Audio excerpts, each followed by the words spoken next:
Hello again, this is James Wassam back here at Dunrovin Ranch, and Ashley just walked out and she's had lunch and she's ready to get back to work and finish harrowing the pastures. She just finished the south pasture earlier today, and now she's headed out. And we've got the truck all set up and ready to go, and she's gonna run the harrow behind the truck and pull it around the north pasture. And this is just gonna be to break up all the manure out there, and maybe even pull a few of those nasty weeds out of the ground, and just kind of keep things ship shape here.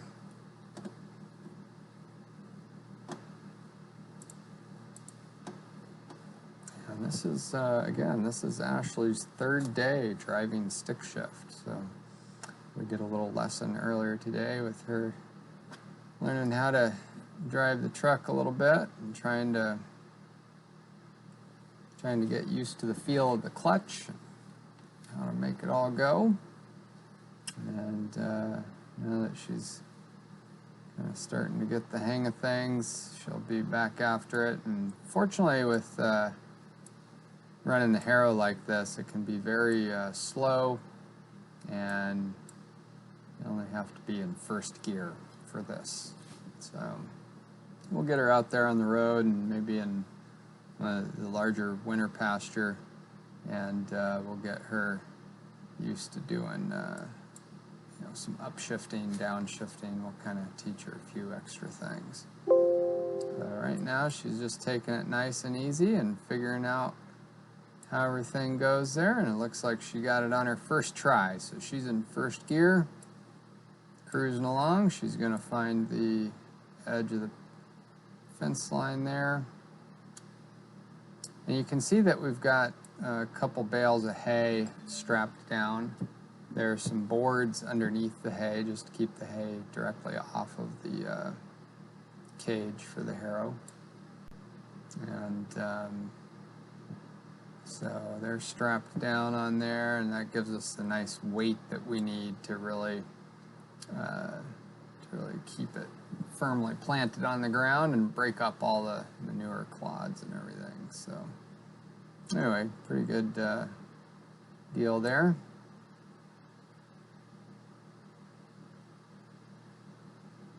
And I had to wire the harrow back together this year. It was in shambles earlier this year, and after our spring harrowing, it was in pretty tough shape. So I brought it back over to the shop, and I spent some time untangling everything. It's a bit of a mess, but we were able to get it all dialed in and put back together, put a new board on the back side of the harrow. That's really helpful for just keeping the chains straight in the back. And the harrow kind of has a flat side, which is kind of that top side where the hay bales are sitting now. And it also has on the bottom, which is what we're using it for, it's got these tines that stick down. And the tines we've got are pretty worn down. I think they're only maybe, some of them are only 2 or 3 inches long, but I think they probably started out at 4 or 5 or 6 inches long. But they can really rip, shred, and tear, and really kind of carve things up, which is nice. So Ashley's just going to be going around in concentric circles here and making sure she does a little bit of an overlap with each circle, just so it keeps things going. You might have seen earlier today where the board on the back of the harrow frame was just kind of dragging along, and there's these hooks on there that kind of hook on to different sections, and I've found that we are better served if we wire those together. So we took some baling wire and tied that through the hooks and loops and made sure that everything was really secure so that it can stay in place. And that seemed to do the trick. It's nice to be able to have that all tied in. That way it doesn't come apart. It'll stay together during storage, whatever else we need it to do. I'm not sure where we'll end up putting this for the winter. We may run it over to the winter pasture and have it over there for a bit. I'm not quite sure yet. We'll go check the winter pasture as well and see if it needs to be harrowed. I'm not sure that it does. I think, Chris, one of our ranch hands earlier this spring, was able to take care of that a little bit before summer. And I think we're probably in good shape, but if not a big deal. It just takes a little time. You're driving low and slow. It's important not to rush this task too much, because you can actually cause damage to the harrow if you're not careful. And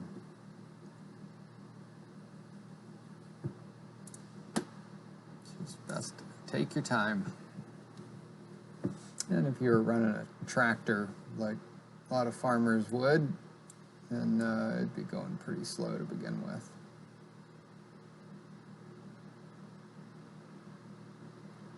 It's a pretty leisurely job, though. Definitely pretty easy going.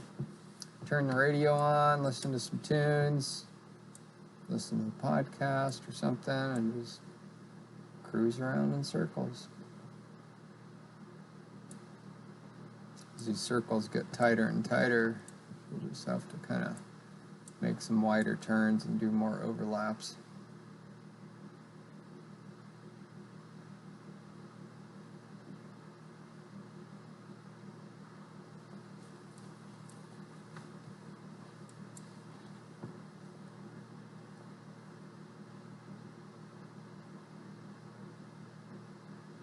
We need to get something like this in the garden, actually something a little more heavy duty than this even. It needs to be tilled pretty good. It's in tough shape. I tilled it earlier this year, went over it twice, but boy, oh boy. It hasn't been used for a while, so. My wife and I we did some planting, and we were gonna use some beds and just plant right in the beds, but we ended up pulling everything out and putting it in pots instead, so kind of did in-ground potted garden, which worked out pretty well, actually. The tomatoes we did keep out, and we had a pretty good tomato crop. Had a decent potato crop this year, so that was nice.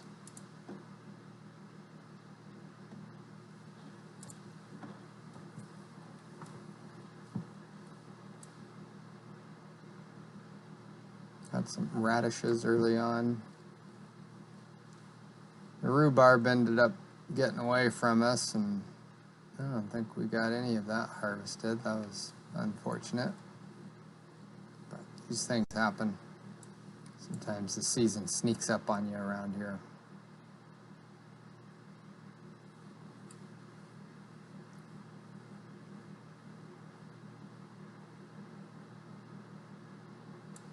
Are you dizzy yet? Just going in circles.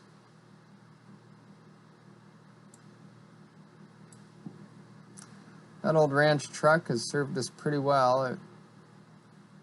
It runs pretty decent. We've been able to keep it maintained well enough, and honestly, I mean, it's works hard enough just being started and stopped all the time. These short little distances, going out to the pasture and doing this kind of stuff. Sometimes it can be tougher on vehicles doing that kind of work than it can just driving thousands of miles at a time. doing road trips and things like that, but this has been a good truck. Definitely has all the signs and accoutrement of a ranch truck. It's got some scrapes and scratches, dents. You can see the bumper's kind of tilted a little bit. Somebody must have tried to push a trailer or something, I don't know. Push a fence post. And the interior is serviceable, but it looks like you'd expect a ranch truck to look on the inside. I'll leave it at that.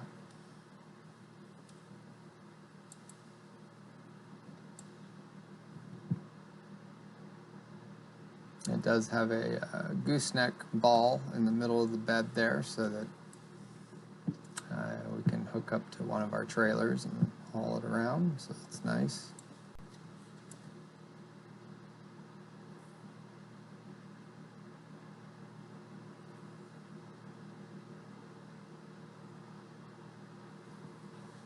So Ashley's circles are starting to get a little bit tight here.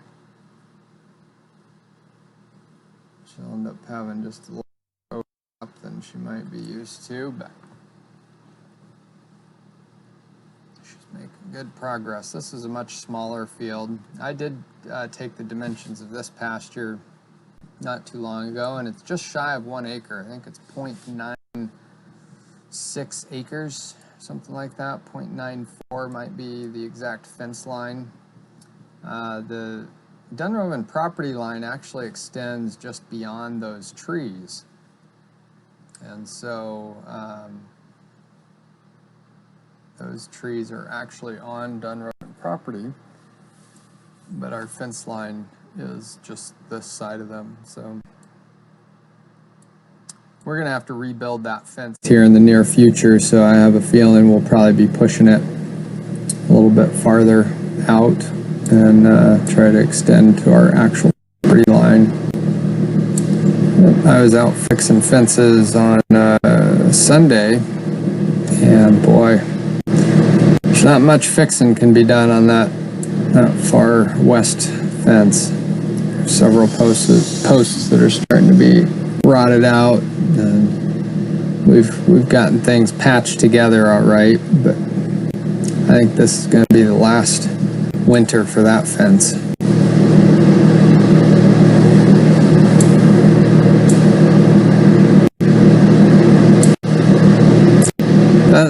That's how it goes. It's everything around the ranch has its cycle, especially when the horses start pushing on them and scratching against them or chewing on the rails. Tell you what, there's all kinds of stuff you gotta watch for.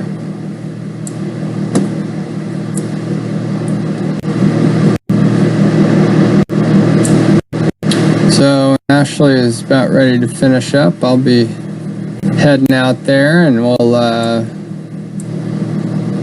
probably put the hay in the truck, or she'll want to keep it, spread it around a little bit.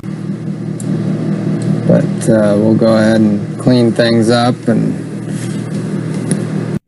we'll probably leave the harrow out somewhere where we can get to it again. I don't think we'll put it back in the back of the truck unless we want to take it over to the south pasture.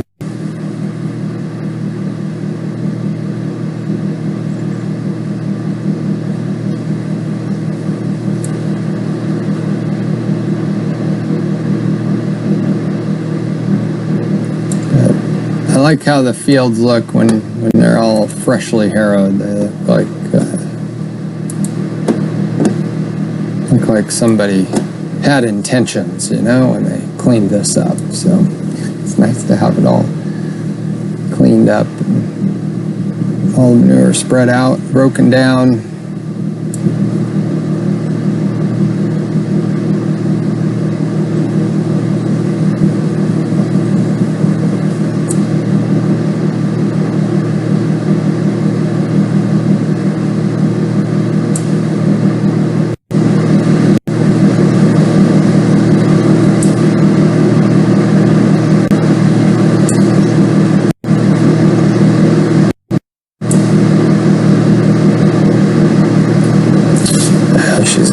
towards the center section is having to make some longer and wider turns to get back on track.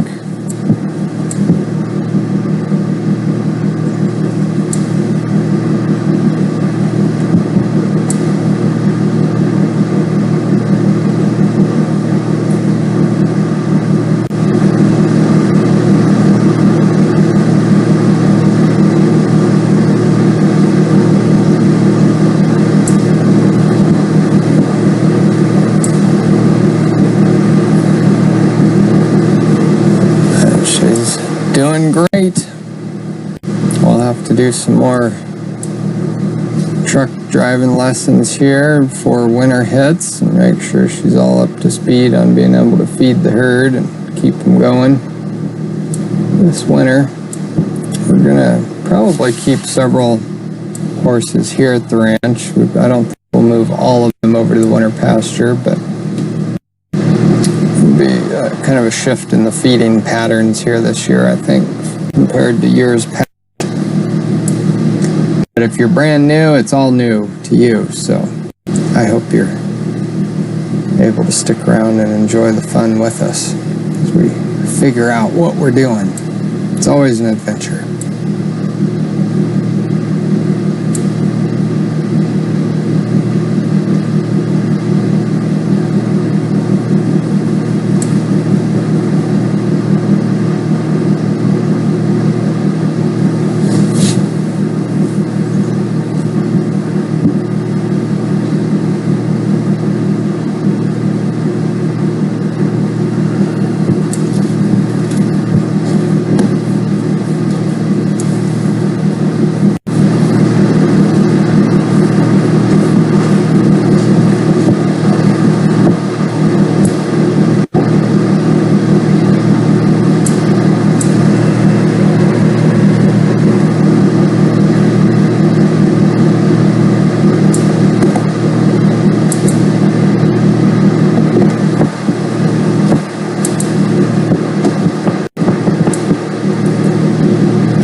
Yeah, so Ashley's there driving the truck around. She's just about done harrowing.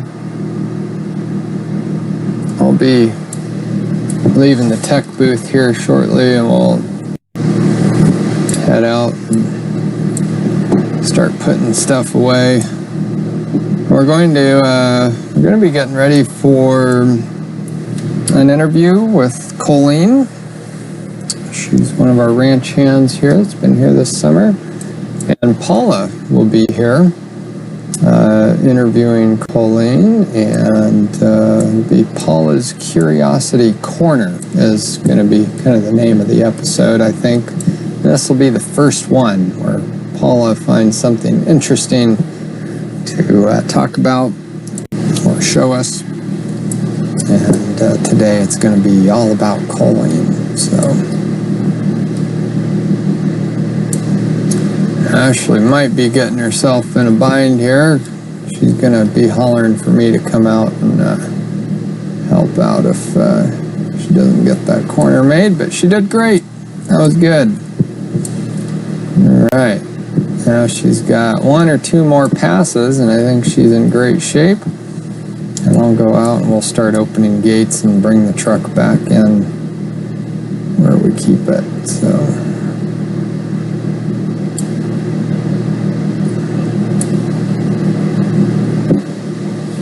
about there. Anyway, thanks for joining us here today. We've got programming going on the rest of the day here as well, so be sure to stick around. We've got Paula's Curiosity Corner and an interview with Colleen at the top of the hour here, 4 p.m. local time. That's Mountain Daylight Time. And then at 5 p.m. we have another series of horsing around and some equine training, or as the equines like to call it, human training, where the humans and the equines get to learn about each other, how to deal with each other. So anyway, I think Ashley's just about wrapped up here, and I'll go ahead and zoom the camera out, and we'll get on with the rest of the afternoon here and starting to put some of the equipment away, and then we'll be back here at 4 with Paula and Colleen, and 5 for horsing around, and after that it's about 6 o'clock or so we'll do the evening feeding, and probably call it a day after that. It's been great having you along, and be sure to stay tuned. All right, we'll talk to you later.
Yeah, for